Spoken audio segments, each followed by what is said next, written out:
Dr. Rob McKenna, and welcome to the WiLD Conversation, where we make the best thinking in psychology, leadership, and organizational science accessible to leaders who are willing to learn and edit for their sake and for the sake of others.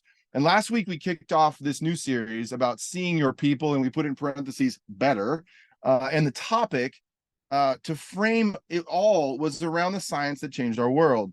And I'd love for you to go take a look at that. The focus was on all the incredible research that goes back to the nearly 100 years on the fundamental reality that the best leaders and organizations provide both structure and clarity, a focus on tasks, and a consideration for others. And the idea that you can't run an organization without clearer and clearer structures, budgets, and systems, and you cannot be the leader you aspire to be without seeing your people better. And you likely already know that.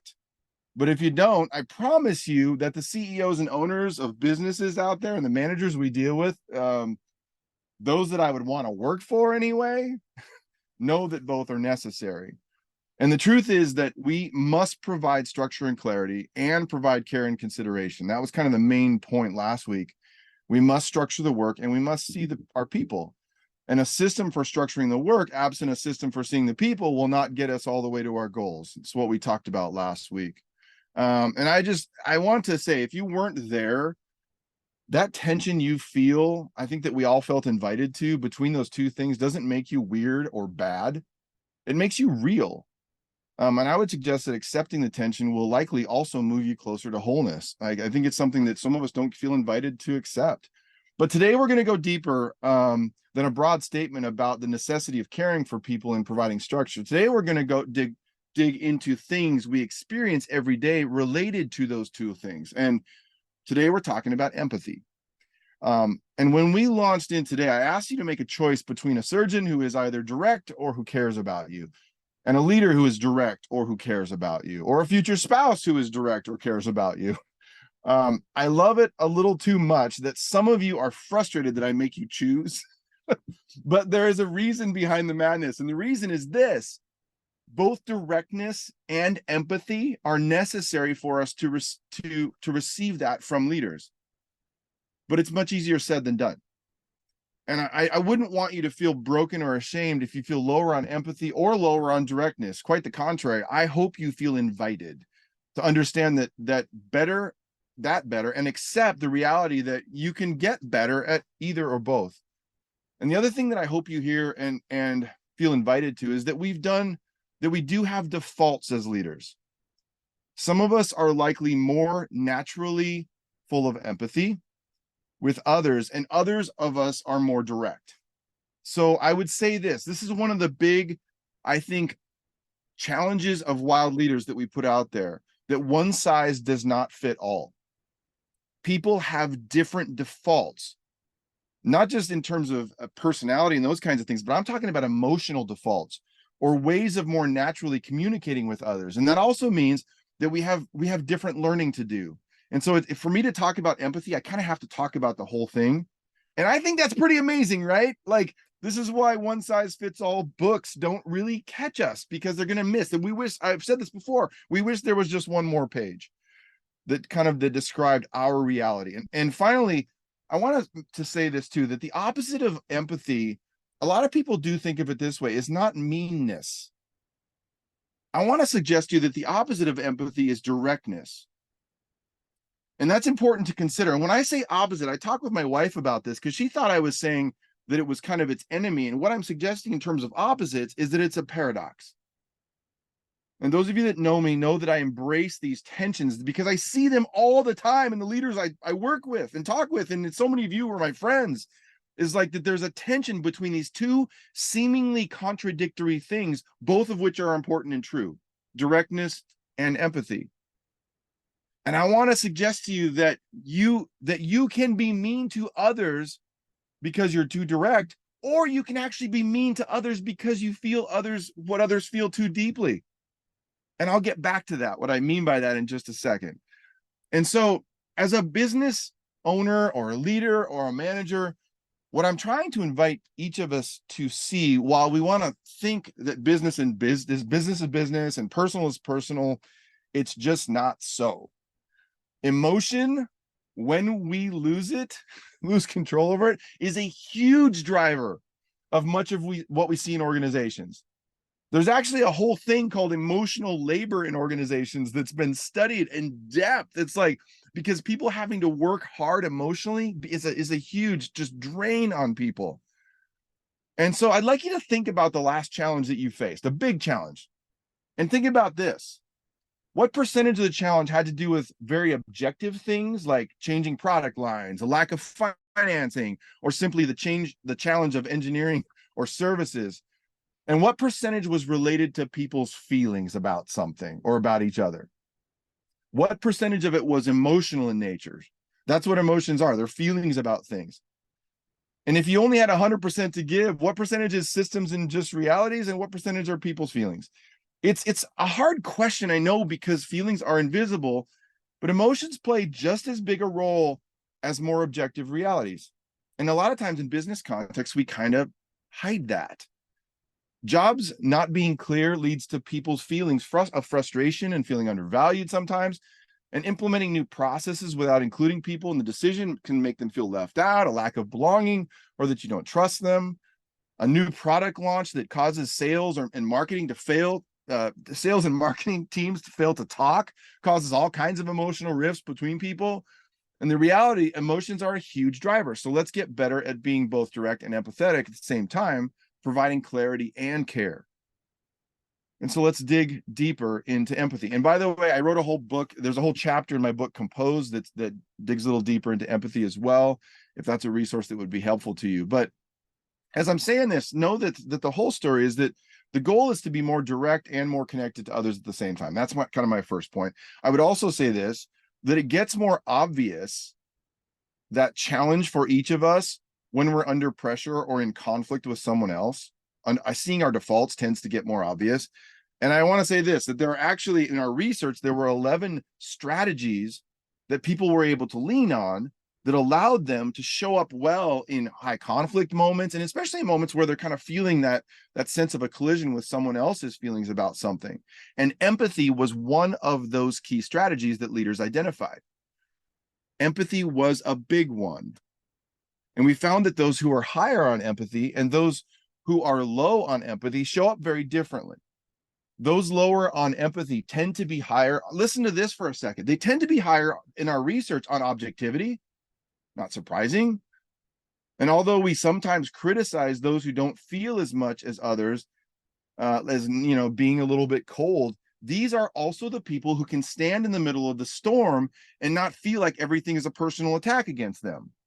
We need some of that, right? They also, listen to this, they also tend to be higher on self-regulation. So not only do they not take things as personally, but they are better able to regulate their emotions oftentimes. Not everyone, but I'm saying oftentimes in the moment. And on the other hand, the people we studied who scored higher on empathy also tend to score higher on taking the perspective of others, which we're going to talk about next week when we talk about listening. And they also tended to score higher on seeing the big picture. Isn't that interesting that people who had higher empathy were able to see a broader and bigger perspective on issues? These were the people, these are the connectors on our teams who can put themselves in others' shoes and more easily see and understand the impact of their actions because they have that systemic way of seeing things. The challenge is that often these two types of people, those who are lower on empathy and those who are higher, don't speak the same emotional language and sometimes even struggle to communicate with one another. And just imagine our world if it is full of thinkers and feelers. Our world is full of thinkers and feelers. And these labels are oversimplification because I would tell you that thinkers are also part feelers, if we're honest, right? We're not fully checked out, and feelers are part thinkers. But the categories do give us insights into empathy. Thinkers experience emotion, but primarily feelings about their own situation. And they generally don't internalize those same emotions when others are experiencing them. Likewise, or in the other side, feelers think.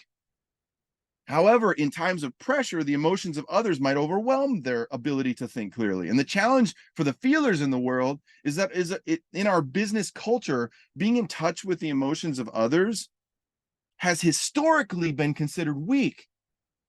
which is fascinating to think about what's now being considered weakness. Today is a little different, as oftentimes what we see people posting about, people low on empathy are now considered, that's more of considered a weakness in some contexts. And I think that's really interesting. When the pressure is on, it's not all fun and games for those who are lower on empathy, by the way. Like, unlike their feeling counterparts, it can be like walking into a dark room of obstacles they can't see. These people will often say, I just don't feel what other people feel. And it isn't until they bump into an obstacle in that dark that they realize there was something to see or pay attention to. And under pressure, they're sometimes perceived as disconnected or aloof or checked out. But however, think of this. These are also the people we oftentimes raise up as leaders because of our belief in their ability to think clearly, to set clear direction, to stay objective, and to get results. And it isn't surprising that thinkers oftentimes emerge as leaders, but it should be alarming if we aren't paying attention to both sides of this equation. Because for those who are higher on empathy, the challenge isn't bumping into emotions they can't see. For you feelers out there, the challenge is to avoid the temptation to carry those emotions with us all the time. And in the presence of others experiencing intense emotional moments, these feelers out there may have a tendency to become overwhelmed by the physical and emotional cues they perceive all around them, as if it wasn't challenging enough to feel what others feel. Strong tendency towards empathy also usually includes the burden of managing the emotions of others. I feel for that, and that can be overwhelming. And those with empathy bring something to the table that has been mislabeled sometimes as a weakness, and is critical to building up leaders who have the whole package. And when it comes to empathy, those who have a lot of it need to hear that it's a strength.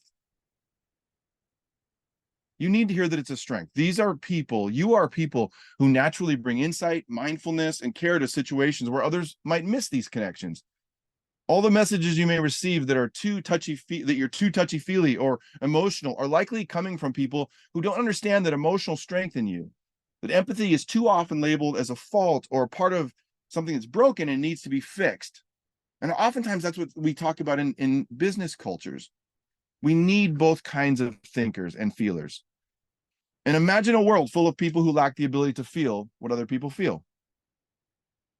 Without that emotional connective tissue, our world becomes run by the compulsions of individual leaders who lack the natural ability to take in new information, to integrate feedback from others, and to connect with the deeper emotional needs of those around them, to see them, what this whole series is about. And this is not to say that those who are feelers don't have to be careful about being overwhelmed by emotion, but empathy is a key leadership strength. If you have it, the goal is to start using it and not be ashamed of it. And if you're lower on empathy, to see it and recognize that your developmental opportunity is to work harder at connecting with the experience of others and listening, but also knowing that if you are more clear and directive, that is also not weakness.